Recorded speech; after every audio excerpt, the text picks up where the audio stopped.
Bonjour mes bien-aimés, nous bénissons l'Éternel des armées, notre Seigneur de gloire, de nous avoir permis de voir ce nouveau mois, que toute la gloire nous revienne. Dieu aimerait nous entretenir sur le thème, dominer sa langue, dompter sa langue. Je lis dans le livre de Jacques, chapitre 3, les versets 5 au 10e verset. La Bible déclare: Voici, comme un petit feu peut embraser une grande forêt, la langue aussi est un feu. C'est le monde de l'iniquité.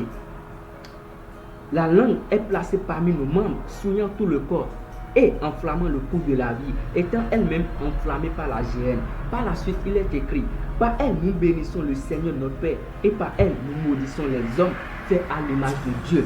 De la même bouche sortent la bénédiction et la malédiction. Il ne faut pas, mes frères, qu'il en soit ainsi. Et oui, la Bible déclare: il ne faut pas, mes frères, que cela soit ainsi. Bien-aimés, lorsqu'on s'agenouille, on prie Dieu, on demande la miséricorde de Dieu. C'est bien, mais n'est-ce pas avec cette même bouche on calomnie? N'est-ce pas avec cette même bouche nous négligons? N'est-ce pas avec cette même bouche on mange sur le compte de l'autre? N'est-ce pas avec cette même bouche on détruit même la vie de nos semblables? Alors, bien-aimés, Dieu nous exhorte à revoir nos comportements.